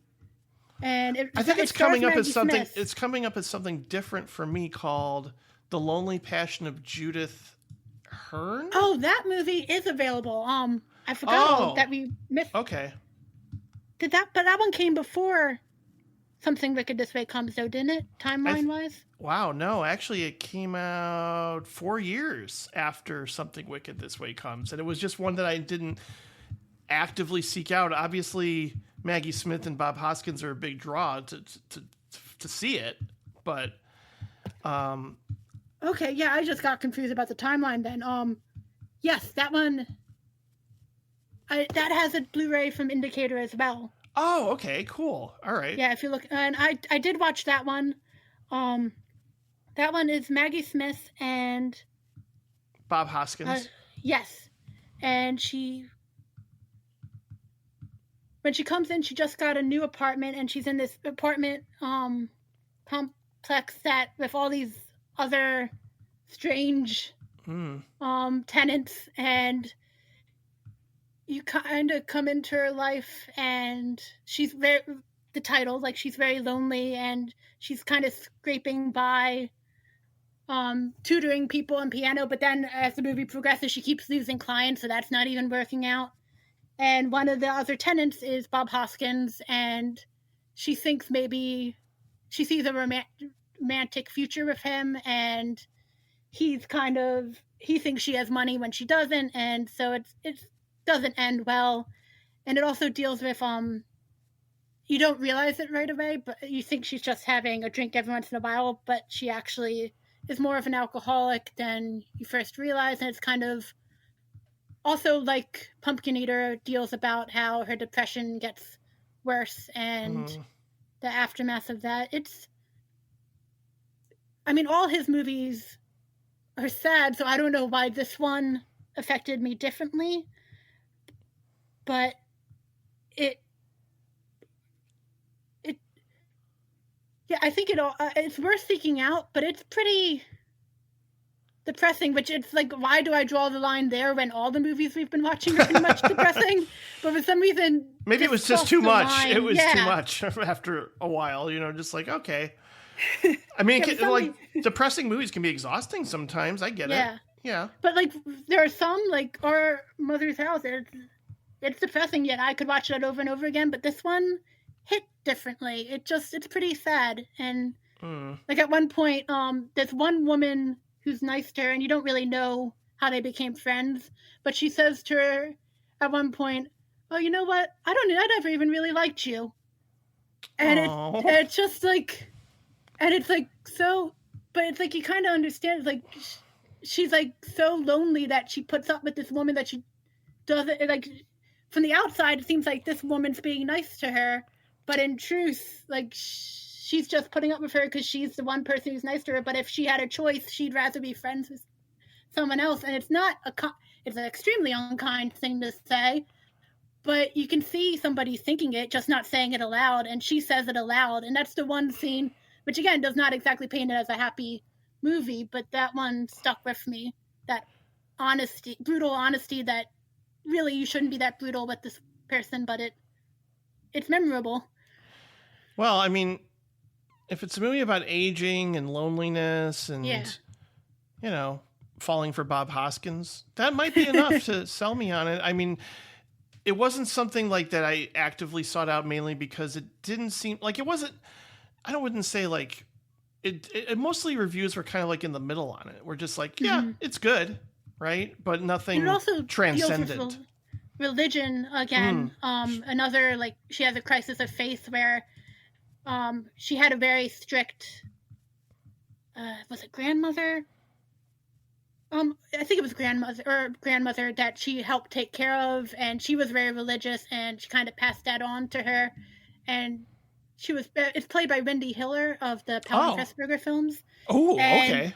Yeah, and she's basically a tyrant in this movie, but she kept care of her, and then she passed. Yeah, I forgot that, but she passed away. So this movie is her getting a new apartment and kind of trying to, having taken care of her for so long, trying to start over and find her own life, and not really having anyone to support her and trying to make it on her own. And yeah, it's sad. It's got some great performances, and I mean, Maggie Smith is as solid as ever, but it just was a different kind of depressing, and for some reason it hit harder. And yeah, it's just like this crisis of faith she has, along with finally acknowledging, hey, maybe I have a drinking problem. And yeah, boy, that really sounds sad.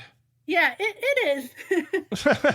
I mean, again, like, I'm fine with sad, and certainly portrayals of people struggling and trying to overcome loneliness and try to have an interpersonal connection with another human being again, which is, challenging when you're isolated and living in your own world and used to isolating yourself. So I get that completely, and I'll definitely watch it at some point in time for sure. No one ends up dead at the end, so that should. Oh well, that's a relief. Nobody gets murdered or hit with a fire poker, so I don't know why. I guess that's a trip down psychoanalysis. Why this depressing hits me, but I can take the other ones. But yeah, this one was just sadder, even though everyone lives. Yeah, I know, I understand. Sometimes after, like, I mean, it's weird how after I saw something like Requiem for a Dream, I was kind of like invigorated by the filmmaking, but then I was like, why would I put myself through that again? I mean, the editing and, like, it was just hyperkinetic, and, I just was like, oh yeah, maybe you can dismiss it as like being music video like at times or whatever, but it's a strangely kind of a cool movie that also is one of the most depressing, darkest, most horrific things, and I never want to sit through it again, but I'm just like so amazed by the filmmaking. Yeah. I get that, like, response though. It's just, No, I need to move on. I need to watch something uplifting after a while. And there's been certain directors I've covered in the past where it did, like, when I did Lars von Trier, I'm like, I need to watch The Muppets now or something after all that, you know? So. Well, you know what I'm realizing too? It's pretty straightforward, Judith Hearn. Like, it doesn't have that ambiguity like with the ghosts, or Pumpkin Eater has the really impressionistic kind of shots and stuff. This is more like kind of more kitchen sinky, even though it's in color. So it is, I guess I like having that aspect of fantasy, or to like soften the blow, like even Our Mother's House. Yeah, it's real, but it's like this kind of extreme circumstances that aren't really going to be come across as much in real life. And this is just pretty straightforward depression. And I guess somehow the artsy style of Pumpkin Eater, like I vibe, even though they're both depictions of depression, some reason that one is I'm more drawn to unpacking than Judith Hearn, which I guess is less disguised. Sure. I can see that. Yeah. I'm ready to watch something uplifting too. But, you know, and that's not to dismiss any of the films that we watched. Yeah. But the next director of the episode is going to be Martha Coolidge, and, you know, certainly covering, or certainly revisiting in light of losing Val Kilmer, Real Genius certainly put me in a good mood. I was just kind of like, oh. I've never seen that one. Oh my gosh, it's so good. I mean, it's like, you know, I grew up as an 80s kid, so, you know, it's like, it makes sense why sometimes I can look past certain characterizations. I mean, I will openly acknowledge that there are things in John Hughes movies that are reprehensible, like, you know, in 16 Candles, but that era, I mean, there's just certain biases I have, and certainly something like Real Genius just, again, is hits my sweet spot. But it'll be very interesting to talk about her work, you know, something like Valley Girl, or even some of her later films that aren't as well known, with the author of a book that she just put out called Cinema Her Way, Marya Gates. I know that's fantastic. I got to interview her. It was over email, but about the book, and yeah, she's a genius. She sure is. She knows everything about movies. It's kind of wild. And that book is gorgeous too. Just like physically, that book is really beautiful. It's my book of the year so far. Yeah. I mean, there's a lot to read still, but I mean, that's just, it's a stunning work of art. I'm really proud of her. Really excited to talk with her about Martha Coolidge. I mean, there's so many directors we could have covered from that book, but I was just like, I kind of want to lighten up just a little bit for the next episode. And I'm so glad that you were able to come on. This was just a blast. I knew it would be. I just had a good feeling in general about you, and certainly getting to read your work. But I'm so glad we got to talk about kind of a underseen, underappreciated filmmaker whose work deserves to be talked about more. So I'm glad we did today. That was great. Oh, I am too. So where can people find you if they want to follow your work? And because I don't know how active you are in the socials and stuff, because I get it. It's not always pleasant out there in the world of social media. All of my work where like I try to promote it is I do Blue Sky under the name Siggy Starlog. I write regularly for the website Comic Con, which it's spelled COMICON, so it's one word, not Comic Con, but it's pronounced as one. That's where most of my writing is. I review different Blu-rays. Like I recently reviewed The Black Tulip, which is a very fun Elaine Delon film if you're looking for fun right now. That's it's like Robin Hood meets Prince of the Pauper, because Elaine Delon plays twins in it. It's very not what I consider him usually the aloof, like cool guy, and here he's playing like the swashbuckling Robin Hood type, but it works. And if you're looking for a film to escape in right now, I highly recommend that Blu-ray from Kino Lorber. I just reviewed that. And otherwise, also, I have a regular column in the Physical Media Advocate, which is a great magazine, like you said, that I hope you're going to be writing for soon. But I have a column where every month I look because it comes out monthly, I look at a different actors' work, what film made me fall in love with them, what film has the best Blu-ray or DVD release, and what film of theirs hasn't. Just recently, as the time of recording, the April issue came out, and I got to talk about Brad Dourif and how much he freaked me out as Wormtongue in The Lord of the Rings. That was my nightmare fuel. The orcs were fine, all the creepy monsters, but Wormtongue totally scared me as a kid, his performance. And then having seen him now in other things, and like the Chucky films, which I never watched a Chucky film until October of last year, and now I've seen them all, and I adore that franchise. So, as well you should. Yes. I love this. Yeah. I love the second one in particular. Yeah. I mean, they're all good. My favorite because it's the siblings. That's my favorite one as well, because it has the adoptive brother-sister relationship, and that's my favorite one as well.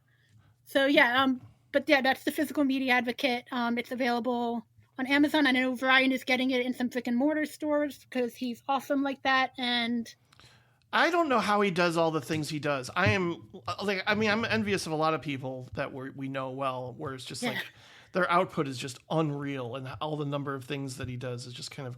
And then he has a family and a day job. Like, how do you do all this? It's insane. And every Thursday he does the live episodes, and it's just it's fantastic. I know. We love you, Ryan, and he was on for the Michael Mann episode, and that was a blast. And I was listening. Oh, you did an animated director of him too, right? I was listening. Don Bluth. Oh, right, yeah. Yes, I was watching that. I was listening to that. Oh, thanks. And you'll be back next year, and I'm sure Ryan will too as well. You know, we'll pick another filmmaker. If you want Happy, Shocked and Me would be a good choice. Oh, yeah, that would be great. And that's one that I should. I feel like is more of a blind spot than it should be outside of the obvious titles. Okay, because I caught his films when at a particularly time where I was not in a great mindset, and those films, it's like that's what I did to heal. I decided I'm going to buy that box set because that's how I try to cope with things, is make bad purchases. But it was a good purchase because those films really were helpful, and I love Jacques Demy. Aw, yeah. I mean, I've seen the two that he did back to back: Umbrellas of Cherbourg and Young Girls of Rochefort. I can't even say it. Rochefort. I don't want to say fart. That's not appropriate. But yeah, like that will be a challenge. I know I pronounce the most common name, and I will figure out a way to say it wrong. So in that sense, it will be a nightmare. But I will happily go there with you anyway. Aw, thanks. That would be great. Well, we'll touch base again next year, I'm sure. And okay. Yeah, thanks again for being on. This was a blast. Thank you so much for having me. It's really, I was so excited to do this. I've been a fan. Aww. So to be invited was beyond an honor, and I really so excited to have done this.